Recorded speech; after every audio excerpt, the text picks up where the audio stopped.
Me casé con mi mejor amigo para adoptar a una niña y ahora me estoy enamorando de él, y no sé en qué momento todo se salió de control.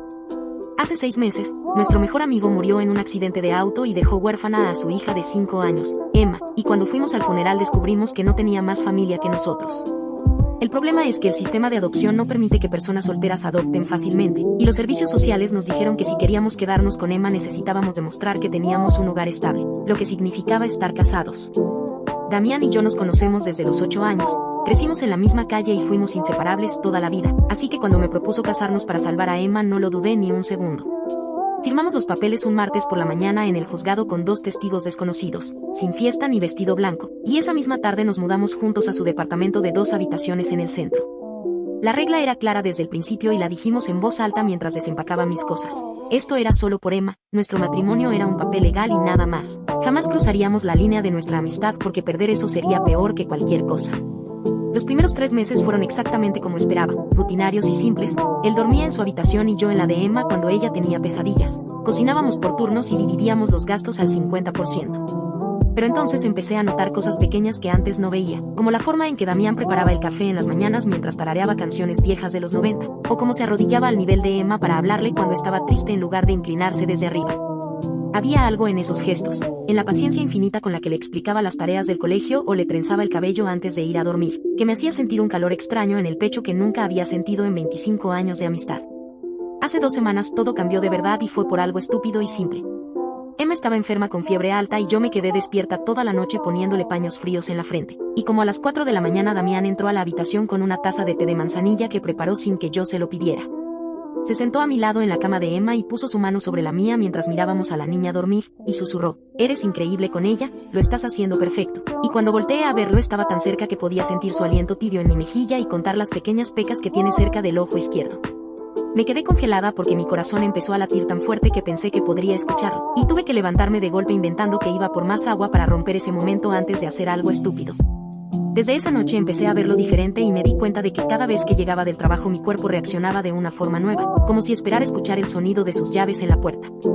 Notaba cosas ridículas como el olor de su champú cuando pasaba cerca de mí en la cocina, o la forma en que sus manos sostenían el control remoto cuando veíamos películas con Emma los domingos. Intenté ignorarlo, me repetía una y otra vez que esto era solo el estrés de la paternidad repentina, que confundía gratitud con otra cosa, pero cada día se volvía más difícil fingir que nada había cambiado. Ayer en la noche pasó algo que me confirmó que esto ya no tiene vuelta atrás y que estoy completamente perdida. Emma nos pidió que la lleváramos a su cama juntos como hacen los papás de verdad, y cuando Damián y yo nos sentamos uno a cada lado de ella para leerle un cuento, nuestros hombros se tocaron y ninguno de los dos se movió. Leímos todo el libro con nuestros cuerpos pegados mientras Emma se iba quedando dormida entre nosotros, y cuando terminamos y la arropamos, salimos de la habitación en silencio y nos quedamos parados en el pasillo sin saber qué decir. Él me miró directo a los ojos con una expresión que nunca le había visto, algo entre confusión y miedo, y abrió la boca como si fuera a decir algo importante cuando de repente sonó el timbre de la puerta. Eran las 10 de la noche y nadie nos visita a esa hora, así que Damián caminó hacia la puerta y miró por la mirilla, y lo vi ponerse completamente pálido. Abrió la puerta y del otro lado había una mujer de unos 60 años vestida con un traje formal gris, acompañada de un hombre más joven con un portafolio de cuero negro. La mujer sonrió de una forma que me heló la sangre y dijo: «Buenas noches, soy Patricia Morales, abuela biológica de Emma, y este es mi abogado. Venimos a recuperar a mi nieta porque tengo pruebas de que su matrimonio es un fraude y que están usando a esa niña para beneficio personal». Damián intentó cerrar la puerta pero el abogado metió su pie para bloquearla y agregó: «Tenemos una orden judicial temporal de custodia que entra en vigor mañana a las 9 de la mañana, así que les recomiendo que preparen las cosas de la niña o esto se pondrá muy feo para ustedes». Sentí que el piso se movía bajo mis pies porque nunca en 6 meses nadie había mencionado que Emma tuviera una abuela. Nuestro amigo nos había dicho 1000 veces que no le quedaba familia. Damián les exigió ver los documentos y el abogado sacó una carpeta llena de papeles legales con sellos oficiales, actas de nacimiento y un documento notariado que demostraba que Patricia era la madre del padre de Emma, y que tenía derecho legal prioritario sobre nosotros. La mujer se inclinó hacia adelante y susurró con veneno en cada palabra: «Ustedes dos pueden jugar a la casita todo lo que quieran, pero yo sé que ese matrimonio es mentira. Tengo testigos que los vieron firmar los papeles sin anillo ni ceremonia, y mañana un juez va a escuchar toda la verdad». Damián cerró la puerta de un golpe cuando se fueron y se dejó caer contra la pared con las manos en la cara, respirando como si acabara de correr un maratón, y cuando lo miré vi que tenía los ojos rojos. Me arrodillé frente a él y le pregunté cómo íbamos a demostrar que nuestro matrimonio era real cuando ni siquiera dormíamos en la misma habitación, cuando no teníamos fotos juntos como pareja, cuando todo nuestro historial era de amistad pura. Él levantó la vista y me tomó de las manos con tanta fuerza que me dolió, y dijo con la voz quebrada: vamos a tener que convencer a un juez de que somos un matrimonio verdadero, lo que significa actuar como esposos de verdad, y no sé si voy a poder hacer eso sin cruzar la línea que prometimos no cruzar. Lo miré a los ojos y supe exactamente a qué se refería porque yo sentía lo mismo. Esa línea invisible que habíamos trazado hacía 6 meses ya estaba completamente borrosa. Le dije que haríamos lo que fuera necesario para no perder a Emma, que ensayaríamos, que aprenderíamos a actuar como una pareja enamorada aunque fuera mentira, pero cuando dije la palabra mentira mi voz tembló porque ya no estaba segura de que lo fuera. Damián se puso de pie y me jaló hacia él en un abrazo desesperado, y sentí su corazón latiendo contra mi pecho al mismo ritmo acelerado que el mío, y susurró en mi oído: tengo que confesarte algo antes de que hagamos esto. Me separé apenas unos centímetros para verlo a la cara y él tragó saliva con dificultad. Abrió la boca y entonces escuchamos un ruido que venía de la habitación de Emma, un llanto suave pero desgarrador. Corrimos hacia su cuarto y la encontramos sentada en la cama con las mejillas llenas de lágrimas, y cuando nos vio entrar gritó: escuché todo, escuché que esa señora me quiere llevar lejos de ustedes. Damián la cargó en brazos y yo me senté en la cama abrazándolos a los dos mientras Emma lloraba diciendo que no quería irse, que nosotros éramos su familia ahora, que ella sabía que nos queríamos de verdad porque nos veía mirarnos cuando creíamos que ella no estaba viendo. Sus palabras me atravesaron como un cuchillo porque una niña de 5 años había visto lo que nosotros llevábamos semanas intentando negar, y cuando miré a Damián por encima de la cabeza de Emma vi que él también tenía lágrimas en los ojos. Le prometimos que no íbamos a dejar que nadie se la llevara, que pelearíamos con todo lo que teníamos, y después de 1 hora logramos que se volviera a dormir. Salimos de su habitación en completo silencio y nos quedamos parados en el pasillo otra vez, y esta vez Damián se habló y dijo: la confesión que iba a hacer es que esto dejó de ser actuación para mí hace mucho tiempo. Cada vez que te veo con Emma, cada vez que te ríes de mis chistes malos, cada vez que preparas el desayuno mientras cantas canciones horribles, siento que me estoy enamorando de ti y no sé cómo detenerlo. Me quedé completamente paralizada procesando sus palabras mientras mi cerebro intentaba aceptar que él sentía exactamente lo mismo que yo, y antes de que pudiera responder él agregó: pero mañana tenemos que ir a una corte y demostrar que somos un matrimonio real, lo que significa que voy a tener que tocarte, besarte, mirarte como si fueras el amor de mi vida, y no estoy seguro de poder volver a fingir que solo somos amigos después de eso. Di un paso hacia él y puse mi mano en su mejilla, sentí cómo se inclinaba contra mi palma y cerró los ojos, y estaba a punto de decirle que yo tampoco podría volver a fingir cuando mi teléfono vibró en mi bolsillo. Saqué el teléfono y era un mensaje de un número desconocido que decía: sé que el matrimonio es falso, sé que firmaron un contrato por Emma, y si mañana no retiran la custodia voluntariamente voy a enviar ese contrato al juez junto con pruebas de que ustedes dos nunca han sido pareja. Sentí que la sangre se me congelaba en las venas y le mostré el mensaje a Damián, y él lo leyó 2 veces antes de susurrar: alguien tiene acceso a documentos privados nuestros, alguien que sabe exactamente qué firmamos y por qué, esto no es solo una abuela reclamando derechos. Le respondí al número preguntando quién era y la respuesta llegó en segundos: mañana lo sabrás todo, pero te adelanto algo, la abuela Patricia no apareció sola, alguien la encontró, alguien que tiene mucho interés en separarte de Damián y recuperar lo que perdió hace años. Damián me arrebató el teléfono de las manos y leyó el mensaje una tercera vez mientras su mandíbula se tensaba de una forma que solo había visto 2 veces en 25 años, ambas cuando alguien intentó lastimarnos de verdad. Me miró con los ojos llenos de rabia mezclada con miedo y dijo: hay solo 3 personas en este mundo que sabían del contrato, tú, yo y el abogado que lo redactó, y ese abogado murió hace 2 meses en un supuesto robo que nunca investigaron bien. Sentí que mi estómago se retorcía porque tenía razón, habíamos sido extremadamente cuidadosos, ni siquiera se lo contamos a nuestras propias familias, y ahora alguien no solo tenía el documento sino que sabía exactamente cómo usarlo para destruirnos. Le dije que teníamos que llamar a la policía, pero él negó con la cabeza y susurró: si llamamos a la policía y esto se vuelve público, los servicios sociales van a quitar a Emma inmediatamente aunque ganemos el caso, no podemos arriesgarnos. Tenía razón otra vez y lo odiaba por eso, estábamos completamente atrapados entre proteger a Emma y protegernos a nosotros mismos. Intenté responder al mensaje preguntando qué querían a cambio de su silencio, pero pasaron 5 minutos y no hubo respuesta, solo un silencio que se sentía más amenazante que cualquier amenaza directa. Damián empezó a caminar en círculos por la sala mientras se jalaba el cabello con las manos, y de repente se detuvo en seco y dijo: la abuela mencionó que tiene testigos que nos vieron firmar sin anillo ni ceremonia, pero eso fue en un juzgado cerrado un martes a las 9 de la mañana con solo 2 testigos aleatorios que el juez asignó, nadie más estaba ahí. Lo miré procesando sus palabras y sentí un escalofrío recorrerme la espalda cuando entendí lo que estaba implicando. Uno de esos 2 testigos no era aleatorio, alguien estuvo ahí ese día específicamente para recopilar evidencia en nuestra contra. Le pregunté si recordaba sus caras y él cerró los ojos intentando visualizar ese día, y después de un minuto dijo: uno era un señor mayor con bigote gris, pero el otro era un hombre joven de unos 30 años con traje negro y una cicatriz pequeña en la ceja izquierda, y recuerdo que no dejaba de mirarme de una forma extraña.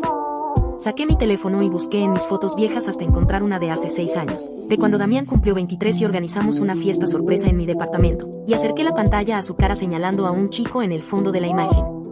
Era Marcos, el exnovio de hace 7 años que me dejó embarazada y desapareció cuando le dije que estaba esperando un bebé, el mismo que me hizo pasar por la peor experiencia de mi vida cuando perdí ese embarazo sola en un hospital mientras él bloqueaba mis llamadas. Damián palideció cuando vio la foto y susurró: ese es el testigo, ese es el hombre que estaba en el juzgado, tiene la misma cicatriz en la ceja que se hizo cuando lo golpeé en la cara el día que te abandonó. Todo empezó a encajar de una forma horrible y perfecta. Marcos nunca me había buscado en 7 años, pero de repente aparece como testigo casual en mi matrimonio con mi mejor amigo. Y ahora una abuela que nunca existió en la vida de Emma aparece con un abogado y amenazas legales. Le dije a Damián que esto no podía ser coincidencia, que Marcos había planeado todo esto desde el principio, y él asintió mientras golpeaba la pared con el puño y decía: pero no entiendo qué gana con esto, qué quiere después de tanto tiempo, ¿por qué ahora? Yo tampoco lo entendía, pero sabía que tenía que ver con algo más que Emma, tenía que ver con esa frase del mensaje: recuperar lo que perdió hace años. Damián se acercó a mí y puso sus manos en mis hombros mirándome directo a los ojos, y dijo: necesito que me digas todo sobre Marcos, cada detalle que recuerdes, cómo era, qué hacía, por qué estaban juntos, todo. Me senté en el sofá porque mis piernas temblaban y empecé a contarle cosas que nunca le había dicho completamente, como que Marcos era 5 años mayor que yo y trabajaba en finanzas para una empresa grande, que siempre fue controlador y obsesivo con saber dónde estaba y con quién hablaba, que me aisló de todos mis amigos excepto de Damián porque según él yo era su propiedad. Le conté que cuando quedé embarazada a los 19 años él se puso furioso y me acusó de haberlo hecho a propósito para atraparlo, que me dijo que eligiera entre él o el bebé, y cuando le dije que iba a tener al bebé me dejó esa misma noche. La voz se me quebró cuando le confesé la parte que nunca le había contado a nadie, que 2 semanas después de que me dejara perdí el embarazo por el estrés y la depresión, y que Marcos apareció en el hospital cuando se enteró, pero no para consolarme sino para decirme que era lo mejor que me podía haber pasado porque yo era demasiado inmadura para ser madre. Damián apretó los puños hasta que sus nudillos se pusieron blancos y susurró: voy a matarlo, juro por Dios que voy a encontrarlo y voy a matarlo. Pero yo lo detuve poniéndole la mano en el pecho y le dije que necesitábamos pensar con claridad porque Marcos claramente había planeado esto durante meses o quizás años. Mi teléfono vibró otra vez y esta vez era un mensaje con una foto adjunta, y cuando la abrí sentí que el mundo se detenía completamente. Era una imagen de Emma saliendo de su escuela esa misma tarde, tomada desde un auto estacionado en la calle, y el mensaje decía: hermosa niña, sería una pena que algo le pasara si mañana no hacen lo correcto en la corte. Damián vio la foto sobre mi hombro y arrancó el teléfono de mis manos, y por primera vez en todos los años que lo conocía lo vi verdaderamente aterrado, no enojado sino completamente paralizado por el miedo. Le grité que teníamos que llamar a la policía ahora, que esto ya era una amenaza directa contra una menor, pero él negó con la cabeza y dijo: si llamamos a la policía él va a negar todo, va a decir que la foto es coincidencia, y mientras investiguen Emma va a estar en custodia temporal de los servicios sociales donde no podemos protegerla. Me dejé caer en el sofá sintiendo que todo se derrumbaba a nuestro alrededor. Habíamos pasado 6 meses construyendo una vida para Emma y en una noche todo estaba a punto de explotar. Damián se arrodilló frente a mí y tomó mi cara entre sus manos, y dijo con una calma que contrastaba con el pánico que había en sus ojos: escúchame bien, mañana vamos a ir a esa corte y vamos a hacer el show de nuestras vidas. Vamos a demostrar que somos el matrimonio más enamorado del mundo, y mientras tanto voy a descubrir qué es lo que Marcos realmente quiere y voy a dárselo para que deje a Emma en paz. Le pregunté cómo iba a hacer eso y él sonrió de una forma que no tenía nada de felicidad y dijo: porque lo conozco mejor de lo que crees. He pasado 7 años investigando cada movimiento de ese bastardo esperando el día en que volviera a aparecer en tu vida. Me quedé congelada procesando lo que acababa de escuchar y le pregunté a qué se refería con que lo había estado investigando, y Damián se sentó a mi lado en el sofá soltando un suspiro largo. Me confesó que después de que Marcos me abandonó él no pudo dejar ir la rabia, que cada vez que me veía llorar o hundirte en depresión sentía que era su culpa por no haberte protegido, así que contrató a un detective privado para seguirle el rastro. Me contó que Marcos se casó 2 años después con una mujer rica de 50 años, que la engañó y le sacó la mitad de su fortuna en un divorcio, y que actualmente estaba en bancarrota después de varias inversiones fallidas y una demanda por fraude. Le pregunté por qué nunca me había contado nada de eso y él me miró con culpa en los ojos y susurró: porque tenía miedo de que si sabías que estaba arruinado pensaras que podría volver a buscarte, y no podía soportar la idea de que volvieras con él. Sus palabras me golpearon como un puñetazo porque significaban que Damián llevaba años sintiendo algo más que amistad, que me había estado protegiendo en silencio todo este tiempo. Le dije que jamás habría vuelto con Marcos ni aunque fuera el último hombre en la tierra, y él sonrió tristemente y respondió: lo sé ahora, pero hace años no estaba seguro, debí salir con otros hombres y siempre tuve miedo de que encontraras a alguien que te hiciera olvidar todo lo malo y te alejaras de mí. Me acerqué a él hasta que nuestras rodillas se tocaron y le dije que era imposible que me alejara de él porque era la persona más importante de mi vida, y cuando lo dije me di cuenta de que era completamente cierto, más cierto que cualquier cosa que hubiera sentido por cualquier otra persona. Damián se inclinó hacia mí y por un segundo pensé que iba a besarme. Nuestros labios estaban a centímetros de distancia y podía sentir su respiración entrecortada mezclándose con la mía. Pero entonces mi teléfono sonó otra vez rompiendo el momento.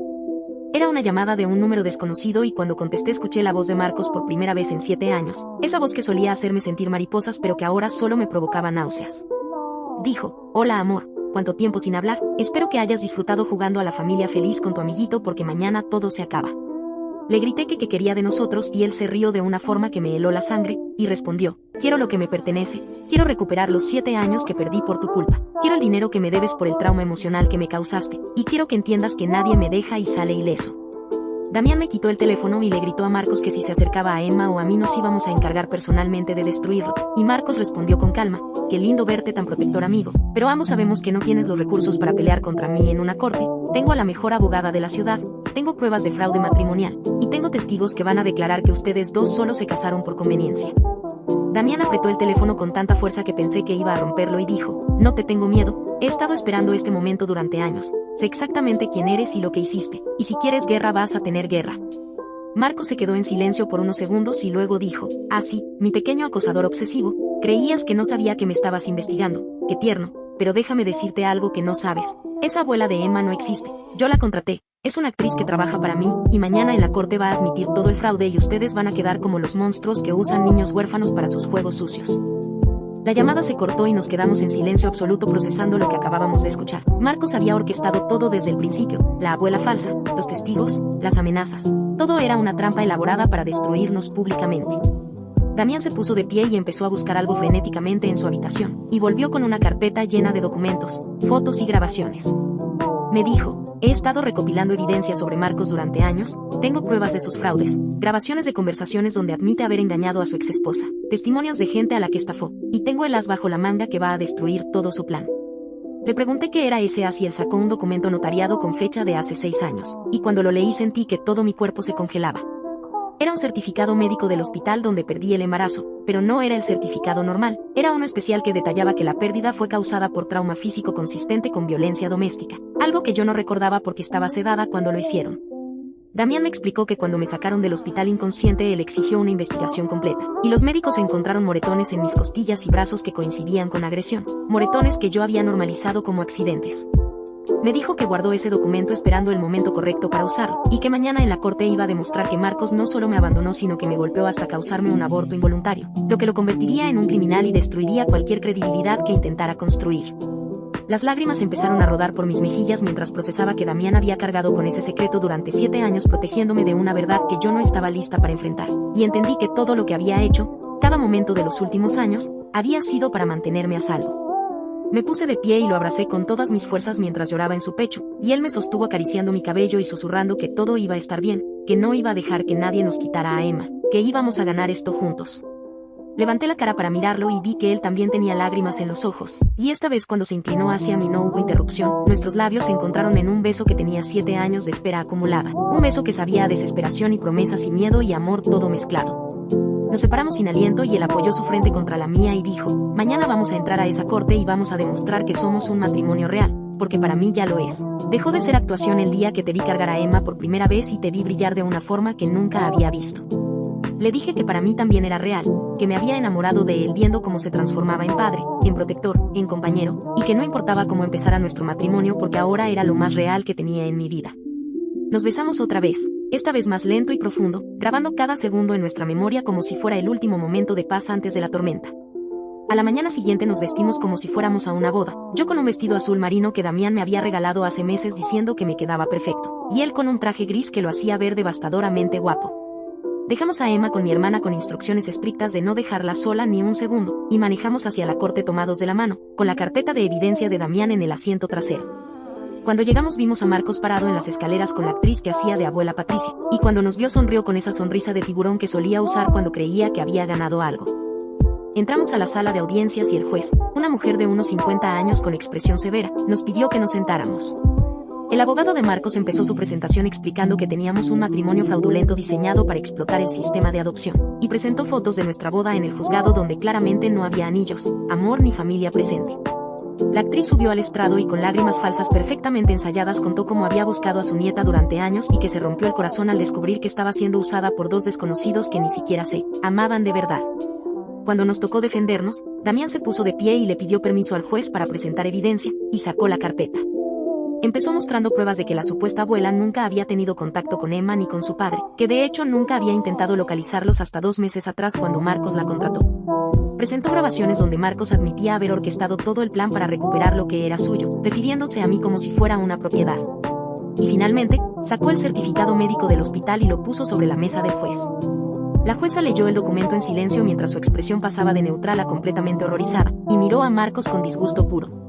Damián explicó con voz firme y clara que Marcos había abusado físicamente de mí hace 7 años causándome un aborto involuntario, que me había abandonado en mi momento más vulnerable, y que ahora estaba usando el sistema legal para acosarme y controlarme otra vez. Sacó más documentos mostrando el historial de Marcos estafando a su exesposa, evadiendo impuestos y amenazando a testigos en casos anteriores, y cada papel que ponía sobre la mesa hacía que la cara del abogado de Marcos se pusiera más pálida. La jueza se quitó los lentes y miró directamente a Marcos con una expresión de asco que podía sentirse en toda la sala, y dijo: «Señor Vargas, no solo voy a rechazar esta demanda de custodia, sino que voy a emitir una orden de restricción permanente en su contra, y voy a enviar este caso al fiscal para que investiguen los cargos de violencia doméstica histórica y fraude judicial». Marcos se puso de pie gritando que eso era injusto, que yo lo había arruinado, que merecía compensación, y 2 guardias de seguridad tuvieron que sacarlo de la sala mientras seguía gritando amenazas. La actriz que hacía de abuela intentó escapar, pero la jueza ordenó que la detuvieran por perjurio y conspiración para cometer fraude. La jueza nos miró a Damián y a mí, y su expresión se suavizó completamente. Dijo: «He visto muchos casos de matrimonios falsos en mi carrera, pero también he visto matrimonios legales que no tienen ni una fracción del amor que ustedes dos claramente sienten el uno por el otro. La forma en que se miran, se protegen y luchan juntos me dice todo lo que necesito saber». Declaró que nuestro matrimonio era completamente válido, que la adopción de Emma estaba aprobada permanentemente, y que ninguna corte podría separarnos de ella jamás. Cuando dio el golpe de martillo final cerrando el caso, Damián me levantó del suelo en un abrazo y me besó delante de toda la sala, y esta vez no fue actuación, fue celebración pura de haber ganado contra alguien que intentó destruirnos. Salimos de la corte tomados de la mano bajo el sol brillante de la mañana, y Damián se detuvo en las escaleras, se arrodilló frente a mí y sacó una cajita de terciopelo de su bolsillo. Dentro había un anillo de oro blanco con un diamante pequeño pero perfecto, y me dijo: «Sé que ya estamos casados legalmente, pero quiero hacerlo bien esta vez. Quiero pedirte que te cases conmigo de verdad, no por Emma, no por papeles, sino porque te amo y quiero pasar el resto de mi vida demostrándotelo cada día». Le dije que sí entre lágrimas mientras él deslizaba el anillo en mi dedo, y nos besamos en las escaleras de la corte mientras la gente pasaba aplaudiendo. 3 meses después supe por una amiga abogada que Marcos fue sentenciado a 5 años de prisión por fraude, perjurio y amenazas, que perdió su licencia profesional y que su nombre quedó destruido en la industria financiera. La actriz que contrató también recibió 2 años de cárcel por conspiración. Nunca volví a saber de él, nunca me buscó ni intentó contactarme, y finalmente pude cerrar ese capítulo oscuro de mi vida sabiendo que la justicia había sido servida. Damián y yo renovamos nuestros votos 6 meses después en una ceremonia pequeña con nuestras familias y amigos, y esta vez Emma fue nuestra dama de honor cargando los anillos con una sonrisa que iluminaba toda la habitación. La vida que construimos no fue la que planeamos. Empezó con un contrato de papel y miedo a perder algo precioso, pero se convirtió en algo más real y profundo de lo que cualquiera de los dos imaginó posible. Cada mañana me despierto al lado de mi mejor amigo que se convirtió en mi esposo de verdad, y cada noche nos dormimos sabiendo que protegimos lo que más amamos y salimos victoriosos del otro lado. Emma tiene ahora 7 años y a veces me pregunta cómo supimos que éramos el uno para el otro, y le digo la verdad, que no fue amor a primera vista sino amor que creció en silencio durante años mientras construíamos una vida juntos sin darnos cuenta. Le digo que el amor verdadero no siempre llega con fuegos artificiales y música romántica, a veces llega disfrazado de amistad, sacrificio y la decisión consciente de elegirse el uno al otro cada día incluso cuando es difícil. Y cuando me ve besar a Damián en la cocina mientras preparamos el desayuno, sonríe con esa sabiduría que solo los niños tienen y dice: «Siempre supe que eran de verdad, lo vi antes que ustedes».